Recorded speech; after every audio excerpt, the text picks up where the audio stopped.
नमस्कार मंडळी, स्वागत असा तुमचं सगळ्यांचं कोकणातल्या आणखीन एका व्हिडिओमध्ये.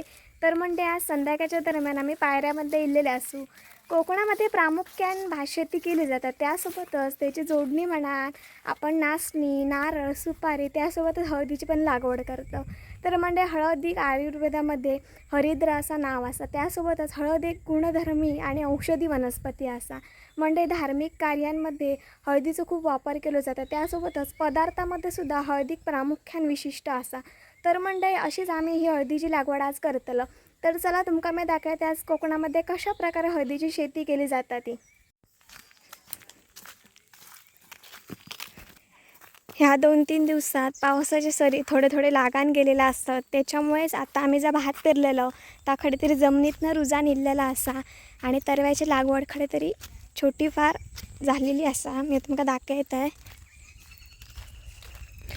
तर ह्या वाट्याच्या वापलेमध्ये आम्ही पंकजचा भात पेरलेला आहे. एका वाट्याची वापली उन्हातल्या जाण्याचं कारण असा की ही सरळ वाट असा ही पायऱ्याच्या दिशेने जातं आतमध्ये आणि वाटेवरच कोपरो असल्यामुळे एका वाट्याची वापली असं आम्ही म्हणतो.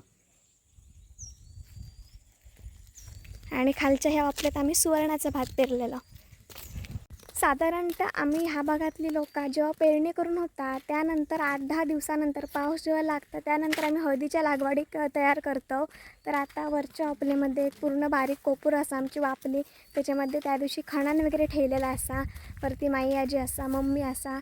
तर आता आपण जाऊया आणि बघूया की कशी तयारी झालेली असा, त्याने हळद लागवड कशी केली जातात ती. तर अशा प्रकारचे वळी करूचे लागतात. त्यानंतर ते का नंतर ना गोकल्यानं असं थोडा थोडा बिरकूचा लागता. मायाजी पण हडे ह्या करता पाठ करता केलं वळ केलं मायाजीच गावली खूप दिवसांनी. तर हे हळदीचे कांदे असतात जे इलेले असतात, ही हळद आपणाला लावची असा. तर ही किती दिवसांपूर्वी मम्मी ठेवलेली होती? हे आता खूप दिवस झाले, 2 महिने असे ठेवलेलं, महिनाभर ठेवलं आधी. मग त्याच्यानंतर ते का कोंब येऊन पालवी फुटता ना. हां महिनाभर ते मग ती तडसून कुपून हाडून आपण हडे हळदीची लागवड करतो तेव्हा ती हळद लावची असता ना. गोवर घालू का बाई? गोवर घालतो ती. तर हे गोवर पण हाडलेलं गोवर घालू का? आता मम्मीन बिरकून घेतला ना जरा जरा. मायाजी पण तडला येता हळद लायते ही बघ, आजच लायतला ना ती. आजच लायते, महिनाभर पुरून ठेवलंय. महिन्याभर गोवर घातलं. भाऊ गोवर घेऊन येता ना.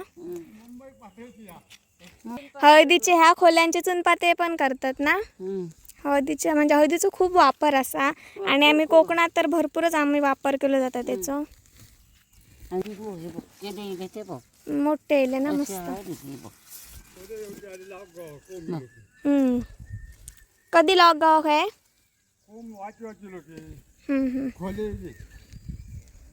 ह्याच्यावर वता बिरकते जात नाही. खरंच कसला घालतं गो गुळी याचा हाडलं. ही बाई हळद पुरून ठेवली ती एवढी मोठी इली.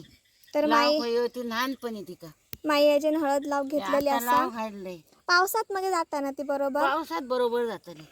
हळदीचे खोले देईक होय उन्हान लाव होय चौथीक चौथीक लागतात आणि ना. पातळ करू.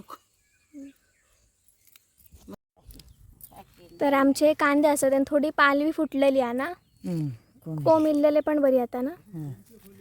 असेच योग आहे को. भाऊ विचारता सोमते खोले इले काय? सोमते खोले आधी दिले. गणपतीच्या आधी खोले इले.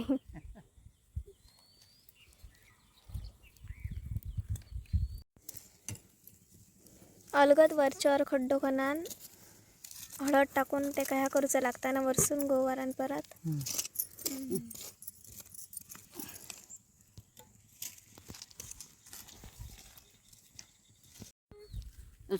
पूर सासूबाई आणि सुनबाई. एक करी होते आता बरे जातात काय पोलो.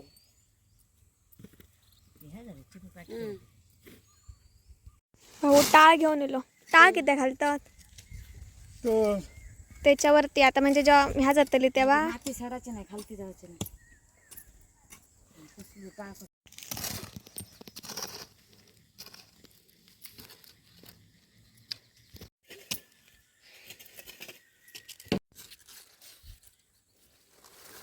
तर आता हळदीच्या मधोमध असे टाळ घातल्या तर त्याचं कारण असं की ते टाळ सड आणि तेका चांगल्या प्रकारचा खत गावता एक वनस्पती खत, त्याच्यामुळे कराड येऊचा नाही कराड येऊचा नाही परत.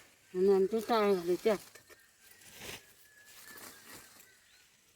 नाही घातलं तर कराड येतं. हम्म.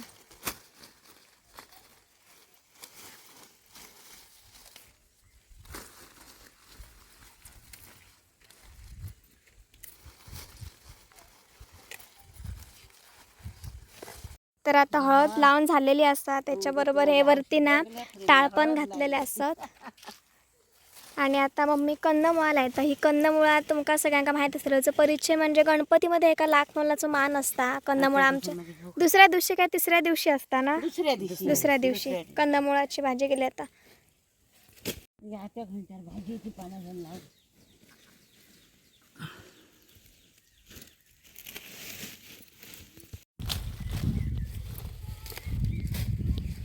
तुझ्या बरं राहू काय सगळं तर खात बीत मारे येत नाही येत, त्याच्यामुळे जरा एक शिपान पण घेता मायाजीवरती.